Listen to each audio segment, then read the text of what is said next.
Tere, head vaatajad! Uus nädal toob uue kalendrikuu ja uued soojarekordid. Lääne-Euroopas on ilm enamjaolt sademeteta, päevased temperatuurid 17 ja 22 kraadi vahel. Äikesevihma sajab kohati Balkani piirkonnas ja Musta mere ümbruses. Venemaa lääneosa vallutab väga soe õhumass, mis haarab järgmise nädala keskel enda valdusse ka Baltimaad. Madarrõhkkonnad kujundavad ilma peamiselt Euroopa põhjapoolsetel laiustel, aga ka mitmel pool Ida-Euroopas.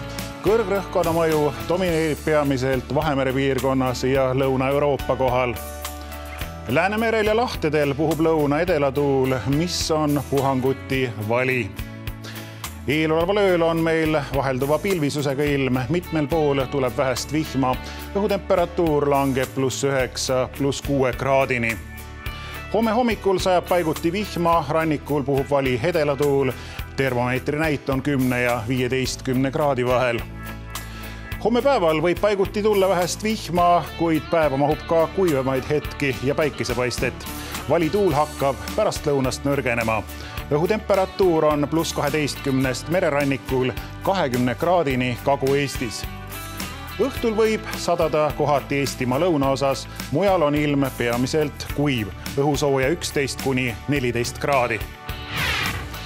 Teisipäevaks kandub meieni soe õhumass, ilm on kõikjal sademeteta ja päevane termomeetri näit tõuseb 18 kuni 27 kraadini.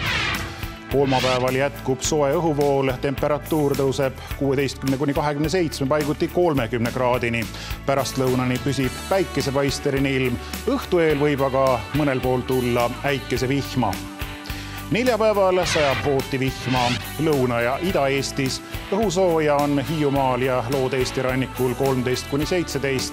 Mujal tõuseb temperatuur 20 kuni 27 kraadini. Ja homme valitseb päeva esimeses pooles tuuline ilm, hiljem tuul nõrgeneb, aeg-ajalt võib sadada hoovihma. Temperatuur on +12 mererannikul 20 kraadini Kagu-Eestis. Ja homses suvereporteris ka sellest, milline tuleb eelolev suveilm Eestimaal. Nüüd aga vaatame, mida näitavad meile maailma ilmakaardid.